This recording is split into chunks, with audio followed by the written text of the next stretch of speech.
So you're about to take the Texas insurance licensing exam, and honestly, most people go in without a clue on what actually is on it. So today I'm going to break down every topic, every weighting, and every exam trick you need to know so you can walk in confident and walk out licensed. Let's go.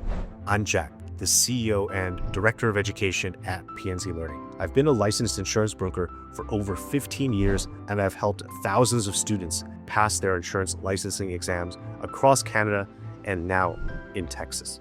So when I tell you there's a smarter way to study for the exam, trust me, there really is. In this video, I'm going to walk through exactly what's on the Texas P&C insurance exam, how each section is weighted, what types of questions to expect, and my best tips for passing on your first try. So stick around. This is stuff your pre-licensing course probably won't tell you.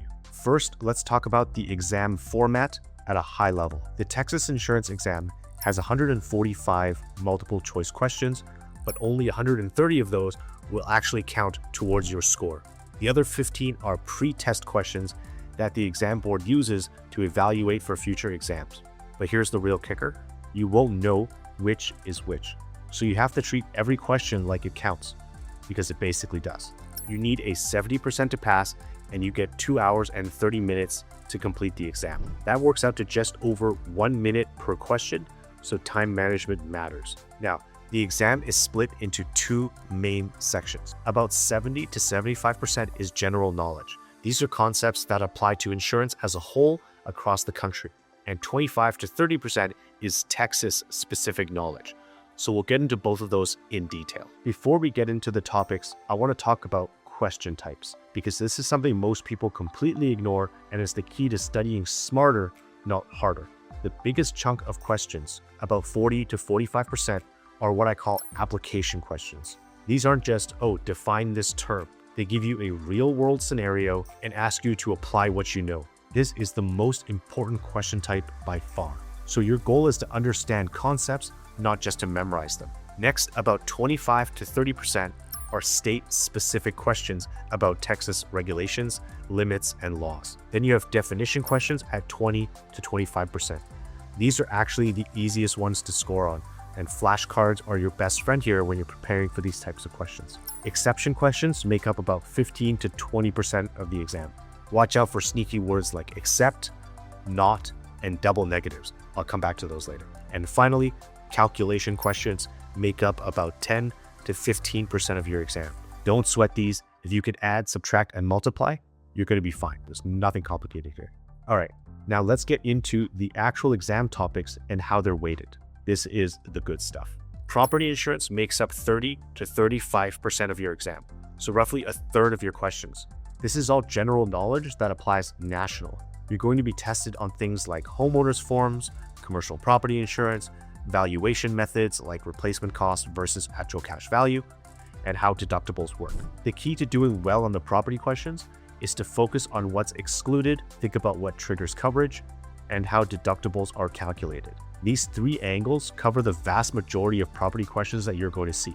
Next up is casualty insurance, also called liability insurance.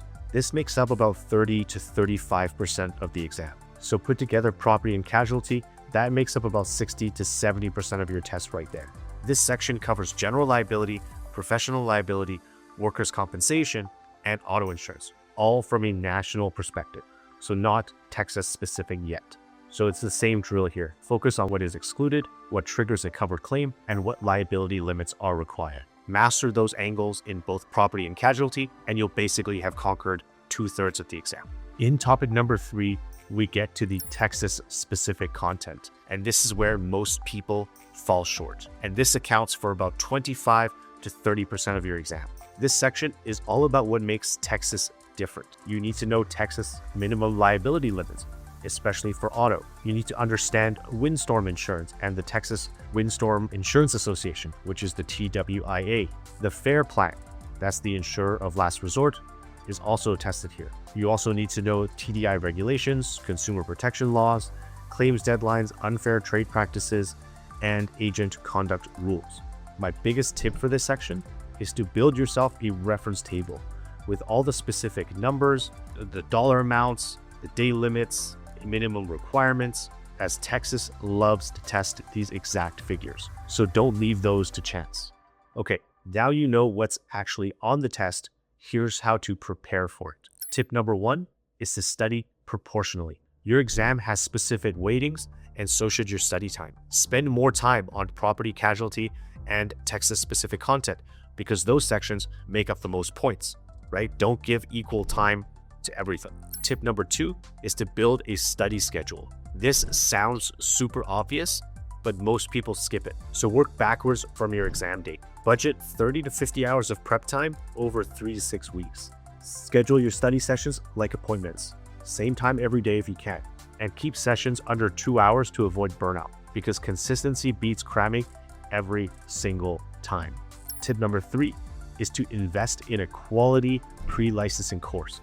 I'm obviously biased here, but the data backs it out. Students who use the right structured study materials pass at a significantly higher rate than those who do not. The right course should teach concepts in plain language, include practice questions, and offer instructor support, and have a community where you can study with others so you're not isolated studying by yourself. Tip number 4 is to practice active learning. So don't just read passively. Annotate your notes, summarize concepts in your own words. Try to teach the material to someone else. Your family will love it, trust me.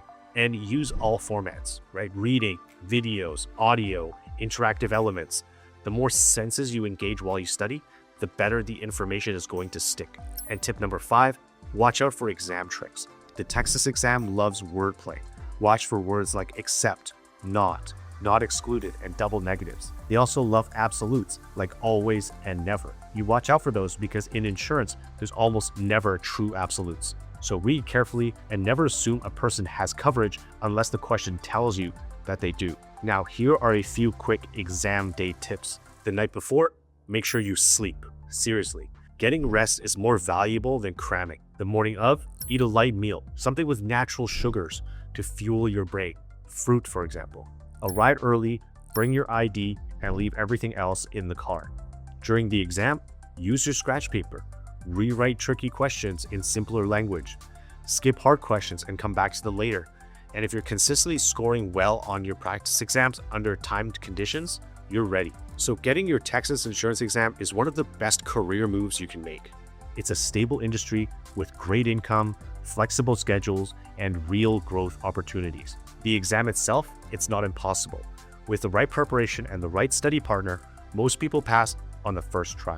If you want to check out P&C Learning's Texas P&C exam prep course, including our full study guide, video lectures, practice questions, audiobook, and mobile app and learning community, the link is in the description below.